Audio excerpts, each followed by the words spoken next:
भगवान शिव ओगड़दानी त्रिकालदर्शी कैलाशी विनाशी की कथा कर रही है। सची देवी शिव का स्मरण, क्या फल मिला है सची देवी शिव आराधना का। भगवान शंकर ने ऐसी कृपा कर दी, भाग्य लिखने वाला पुलोमा पिता कह रहा है तेरा भाग्य ऐसा लिखूंगा कि तू दुख भोगेगी, क्योंकि तुम मुझे नहीं भज रही, तू मेरा स्मरण नहीं कर रही। कई माताओं के मन में आता है कि हम गणेश जी को जल नहीं चढ़ाएंगे, गणेश जी रूठ जाएंगे, देवी जी को जल नहीं चढ़ाएंगे, पार्वती जी रूठ जाएंगी, कार्तिकेय को जल नहीं चढ़ाएंगे, कार्तिकेय रूठ जाएंगे, नंदी को जल नहीं चढ़ाएंगे, नंदी रूठ जाएंगे। नहीं, शिव महापुराण की कथा कहती है एक शिवलिंग पर जल चढ़ाया कि सारे देवताओं को जल चढ़ जाता है। एक शिवलिंग पर, मेरे बाबा पर एक लोटा जल जो चढ़ा वो सारे देवताओं को, यहां तक पितर गंधर्व सबको प्राप्त, हमारे पूर्वजों को पितरों को भी वो जल मिल जाए। ये आप इतनी संख्या में बैठे हो, लाखों की भीड़ है, 3-3, 4-4 पंडाल, 5-5 पंडाल भरे पड़े हुए हैं, बाहर लोग बैठे हैं। आप अकेले कथा नहीं सुन रहे हो, आप कथा सुनने के लिए आए हो, अपने घर से आए हो, परिवार से कहकर आए हो, कथा में पहुंचे हो, तो केवल तुम्हारा नहीं, यहां तो 7 पीढ़ी की बात ही नहीं आती। उज्जैन के ऋणमुक्तेश्वर मंदिर में तो लिखा शिव महापुराण का लेख कि शिव महापुराण की कथा सुनने वाले की तो 72 पीढ़ियां तर जाती हैं, 7 पीढ़ी तो जाने दो महाराज, ना जाने कितनी कितनी पीढ़ियां अपने आप पर उतर जाती है। कथा का रसतत्व आप ग्रहण कर रहे हो, गंगा का स्नान, पवित्र काशी की भूमि, विश्वनाथ जी की धरा और शिव महापुराण की कथा दिल से भाव से। और कितना सौभाग्यशाली हो आप लोग, कितने सौभाग्यशाली। कोई बिस्कुट लाकर बांट रहा है, कोई पानी पिला रहा है, कोई ये समिति का, बिटले सेवा समिति का और बाबा जी का ये पवित्र कथा हो रही है तो कोई भंडारे में चावल दे जा रहा है, कोई शक्कर दे जा रहा है, कोई आटा दे जा रहा है। अभी तक काशी में कावड़िया आए थे, उनकी व्यवस्था तुमने करी होगी। अभी तक काशी में बाबा के भक्त आते थे, उनकी व्यवस्था तुमने करी होगी। पर पहली बार बाबा के भक्त बाबा की कथा सुनने आए हैं। 7 दिन में जो तुम अन्नदान आदि कर रहे हो, उसका जो तुम किसी को खिला रहे हो, उसका पुण्य एक छोटी सी डायरी में लिख के रखना कि मैंने 5 रुपए का पानी पिलाया है। 3 महीने बाद हमको लेटर लिख कर भेजना कि वो 5 रुपए का हजारों लाखों में हुआ क्यों नहीं। ये पुण्य साधारण नहीं है, बाबा की भक्ति साधारण, प्रेम की। सची देवी का विवाह शिव ने ललाट पर लिख दिया था, पुलोमा बेटी को त्रासित करने के लिए कि ये भगवान की भक्ति छोड़ दे। पर भगवान शंकर ने लेख पलटा और इंद्र के साथ विवाह कर। दुख भोगा वो अपनी जगह पर, फिर सुख की अनुभूति। शिव कथा कहती है देवराज नामक का ब्राह्मण गलत संगत के कारण, गलत विचारों से प्राणों को त्याग दिया था। चोरी का धन लेकर शिवालय में गया था, चोरी का धन लेकर बैठा था, वहां से चला। 2 क्षण की शिव पुराण सुनकर बेलपत्री के वृक्ष के नीचे प्राणों को त्याग दिया तो भगवान शंकर के नंदी पर बैठकर कैलाश धाम चले गया। कथा की शुरुआत में कहा था हमें वैकुंठ नहीं जाना, हमें नरक नहीं जाना। शंकर का भक्त, कैलाश अधिपति का भक्त, महाकाल का भक्त कहीं जाना पसंद नहीं करता। महाकाल का भक्त तो महाकाल के चरणों में रहना पसंद करता है, शिव के चरणों में। अकाल मृत्यु वो मरे जो काम करे चंडाल का, काल उसका क्या बिगाड़े जो भक्त हो महाकाल का। शिव की आराधना मूल है, शिव की। देवराज शिव के धाम चले गए। बिंदुक नाम का ब्राह्मण, जिसकी धर्म पत्नी का नाम चंचुला था, बिंदुक प्रेत योनि में पड़कर बिंदुक पानी में डूब कर मर गया, प्रेत योनि में पड़ गया, उसकी मुक्ति कहां और कैसे हो? क्या कैसे? तब चंचुला देवी भ्रमण करती करती इसी काशी की पवित्र भूमि पर, उसका चित्त नहीं था, चंचुला का मन नहीं था। चंचुला कभी भगवान के मंदिर नहीं गई थी, चंचुला कभी भगवान की भक्ति नहीं करी थी, चंचुला कभी स्मरण नहीं करी थी, चंचुला कभी नाम जाप में डूबी नहीं थी, कभी स्मरण में डूबी नहीं थी। पर चंचुला का मन भगवान की भक्ति में नहीं था। शिव की कृपा हो गई और चंचुला काशी पहुंच गई। काशी में कहीं भगवान शंकर की कथा चल रही थी, जिसका शब्द उसके कानों में पड़ गया। कई शिव भक्त ऐसे भी हैं संसार में, पवित्र भूमि पर रहते हैं, काशी में रहते हैं, उज्जैनी में रहते हैं, सोमेश्वर में रहते हैं, नागेश्वर में रहते हैं, पर कई ऐसे हैं जो आज तक जिन्होंने शिव महापुराण की कथा ही नहीं सुनी। कई कई ऐसे भी हैं। पर धन्य है काशी की भूमि, जहां बैठकर आप सब शिव महापुराण की कथा का लाभ ले रहे हैं। धन्य है आप सब। चंचुला देवी आई, 2 क्षण की शिव पुराण कानों में गई, गंगा का स्नान कर कर जा रही थी, पांव फिसल गया, प्राण छूट गए चंचुला के।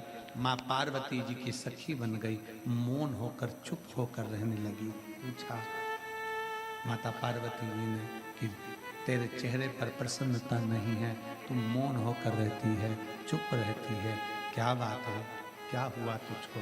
कहा मेरा पति प्रेत योनि में पड़ा हुआ है, उसकी मुक्ति नहीं हुई, मेरे पति का मोक्ष नहीं हुआ, मेरे पति की मुक्ति नहीं हुई। पार्वती जी ने कहा कि तू एक काम कर, शिव महापुराण की कथा करवा, सुन, कथा करवा और कथा सुन। ठीक है, किससे करवाऊं? नारद जी के एक मित्र हैं तुमरुका जी, उनसे। तुमरुका जी ने कथा करना प्रारंभ करी, पर यजमान कौन बने? तो ईश्वर जी और गोरा जी। जितने यजमान काशी की इस पवित्र भूमि पर आपने यजमान पद ग्रहण करा है, आप साधारण नहीं हो। ईश्वर जी, गोरा जी, शंकर और पार्वती का एक स्वरूप हो। ईश्वर जी गोरा जी बनकर विराजमान हुए।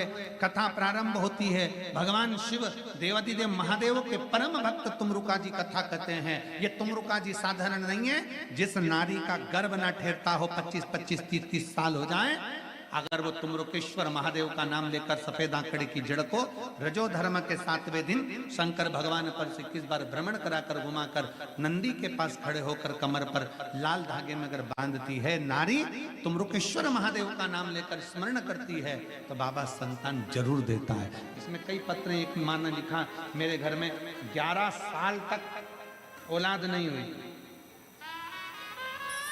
जिनके घर में अगर 35 साल, 40 साल, 30 साल, 25 साल हो गए, 15 साल हो गए, 20 साल हो गए, शादी के बाद में अगर संतान का सुख नहीं हो रहा है, संतान का सुख, तो उनसे निवेदन करेंगे, उनसे निवेदन।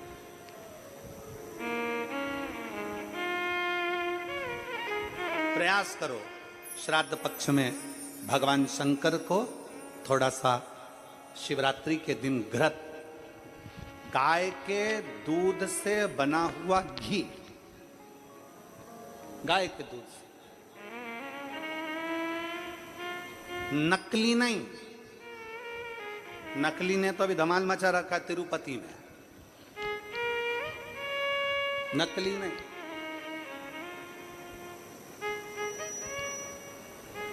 कल हमने कथा में कहा था, आप लोगों के स्मरण में है, कल कथा में कहा था, जरूरी नहीं कि 5 लीटर दूध भगवान को चढ़ाया जाए, जरूरी नहीं कि 10 लीटर दूध भगवान को चढ़ाया जाए, जरूरी नहीं कि ढेर सारी सामग्री भगवान को चलाई जाए। शंकर भगवान की कथा कहती है, अगर 1 बूंद, 1 चम्मच भी अगर आप दूध दे रहे हो, असली दीजिए, गौ माता का दीजिए।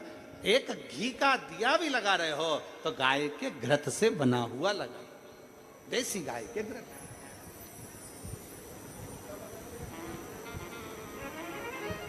थोड़ा सा भी दो पर भगवान को शुद्ध दो, थोड़ा सा, अशुद्ध नहीं चाहिए।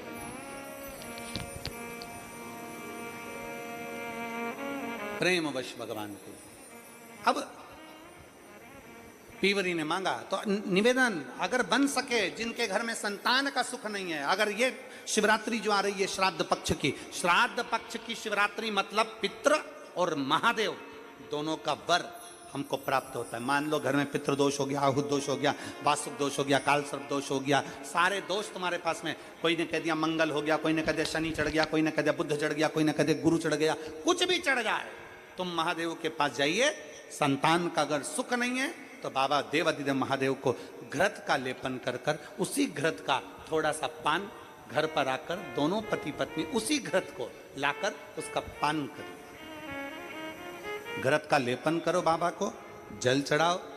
अगर लेपन नहीं कर सकते तो थोड़ा सा चढ़ाकर भी अगर लेकर आओगे और वो घृत का पान अगर करा है तो संतान का सुख होता ही है। पर ये केवल जो बताया जा रहा है ये पितृपक्ष के अंदर जो शिवरात्रि पड़ती है उसी में किया जाएगा, बाकी के समय नहीं किया जाएगा। केवल पितृपक्ष की, पितृपक्ष के अंदर। और मैंने तेरे ही भरोसे बाबा, तेरे ही भरोसे हवा बिच उड़ती जावांगी, बाबा डोर तो छंडीला में कटी जावांगी। पितृपक्ष की शिवरात्रि में आप ये कर्म कर सकते हैं। और बड़ी सहजता से सुन लीजिए, बहुत सहजता से।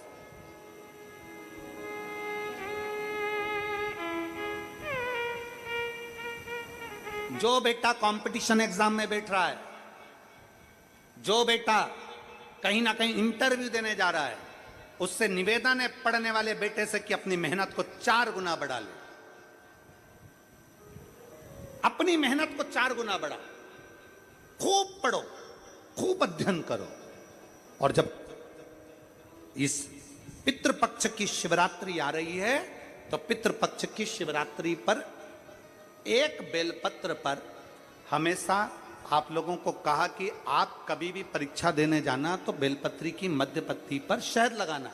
पर अगर पितृपक्ष चल रहा है और पितृपक्ष की शिवरात्रि है तो मध्य पत्ती पर थोड़ा सा गौमाता का घृत, गाय का घी उस बीच वाली पत्ती पर लगाकर बाबा देवादिदेव महादेव को इस डंडी का मुख उत्तर की ओर, डंडी का मुख कहां पर हो, जम के बोलो जरा, उत्तर की ओर। उत्तर जानते हो मतलब जहां शंकर जी का पानी बहकर जाता है, उत्तर की ओर डंडी का मुख हो। अगर डंडी का मुख उत्तर की ओर रखा है और घृत लगा हुआ आपने ये पितृपक्ष की शिवरात्रि पर अगर समर्पित किया है तो ये निश्चित है अगली शिवरात्रि जब आएगी पितृपक्ष की तो आपका पत्र उससे पहले इस व्यासपीठ पर जरूर मिलेगा, निश्चित।